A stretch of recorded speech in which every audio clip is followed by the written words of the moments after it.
Hey guys, it's Allie with Allie Answers. I hope that you're having a fantastic day. If this is your first time watching one of my videos, then welcome. And if you've been here before, if you're a regular watcher, if you're a subscriber, if you've ever commented, thank you and welcome back. Don't forget that you can subscribe for $0. It will help more people see these videos and it'll let you know whenever I upload. If you've been here a while, then you may know that I live with depression and anxiety, and I do really well with it. I've had it for a very long time, and so I'm very adept at dealing with it in myself. But because it runs in my family, I am also used to dealing with it with others. So I am not a doctor and I am not here to diagnose you, but I want to talk about anxiety in caregivers. Now, I'm not talking about situational anxiety where you get nervous and upset when you take someone to the doctor. Although we may touch on some things that are helpful, I'm actually talking about an anxiety that becomes part of your life. It's like a friend that moves in,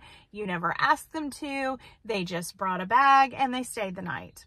Whereas anxiety that's situational is like a friend that gets in the car with you and goes on a trip with you, but doesn't stay the night, doesn't move in for months at a time. See the difference? As a caregiver, you probably know that anxiety is pretty common because we're taking care of someone that we love, because we're worried about things that could happen.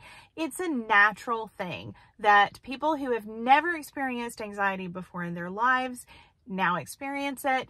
And if you've had anxiety somewhat throughout your lifetime, you may now have a more intense version of it. Or like I mentioned, it may be someone who rode in the car with you before and now anxiety has moved in. Anxiety is built onto your house. Anxiety is refusing to pay the mortgage and controlling who watches what channel.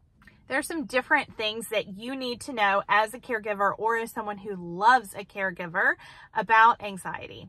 The number one and most important thing that I can tell you is that people who have dementia have a tendency to connect to our emotions as caregivers, as people who are in their lives.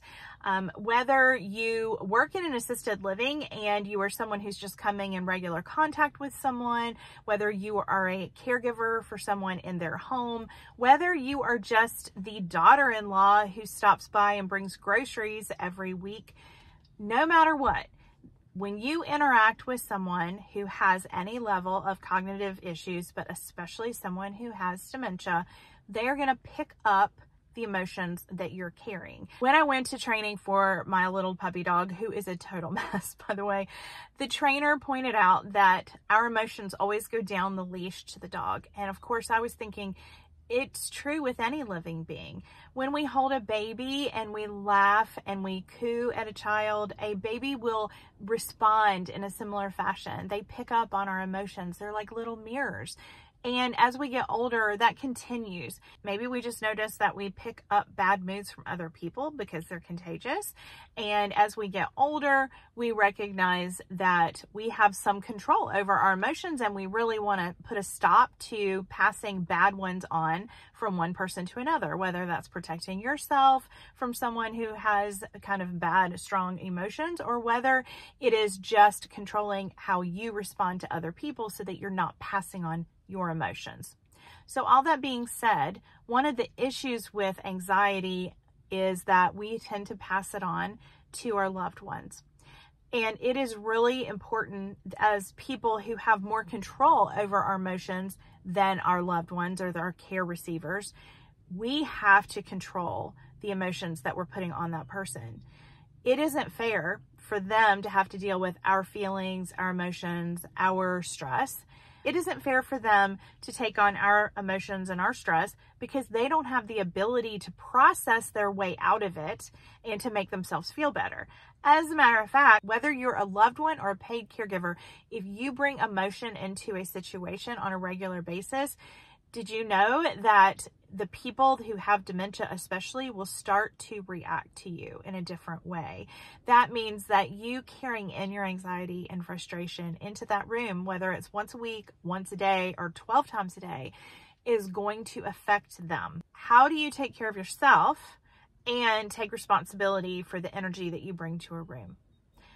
Well, there are a few things. Some of them don't sound like much fun. Eating right and limiting sugar, believe it or not, it's true that you will reduce your stress level and increase your ability to process that stress and react appropriately if you're eating healthy foods and not eating junk. I love junk. I'm not trying to ruin your life. I'm just telling you that you will be able to process the emotions that you're going through, the stress that you're going through, if you're eating right. It does affect our bodies, and we live in our bodies. There's nowhere else to live. Exercise is a really important part of handling anxiety, of controlling it. And I don't like to exercise, meaning that I don't like to go to classes. I don't enjoy going to the gym, but I do enjoy putting on music and dancing around my house. I do enjoy putting on a podcast and walking around my neighborhood. So I can get exercise even if I don't like it in the traditional sense. And you can too. You can find what lets out that physical response to the stress, which is going to be a buildup of tension in your body. You need to let that out. Yes, massages are fantastic. Getting your nails done, doing self-care is important. And if you are someone who massages can make a huge difference, then make time for it if you can. However, the number one way to get rid of that stress in your body is to exercise. Sorry for the bad news. But there are other ways of dealing with your anxiety.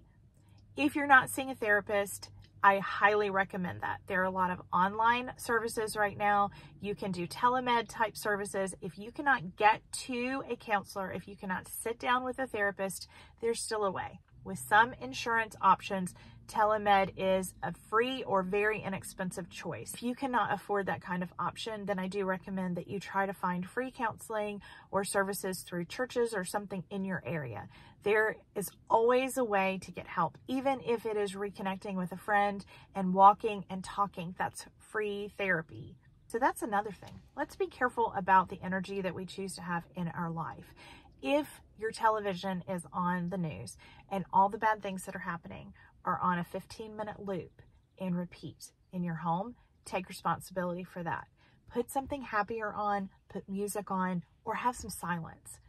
Be responsible for the energy that you allow in your room, not just what you bring. Some people like to read. I love to read. I like to listen to books. I like to organize things. Believe it or not, organizing a drawer makes me feel calm and like I have some control. Find the things in your life that make you happy. And if you don't have any, find some. I recently took some watercolor classes for free through YouTube, and I love painting these little flowers. I'm not great at it, but it makes me happy and it gives me a few minutes and peace for myself. I know how busy you are, especially if you are a 24-hour-a-day hands-on caregiver, and my heart goes out to you. And you know what? Kudos to you for being someone who loves someone with dementia or loves a senior or is a caregiver for someone in your life. No matter what your role is, I thank you for what you give back to others. But make sure that you're taking care of yourself, because the old adage that gets really old about how you can't take care of others if you don't take care of yourself, it's very true. Don't forget to comment down below. I would love to hear what you do to control anxiety. Thanks for all you do, and thanks for hanging out with me today. I'll see you next time. Bye.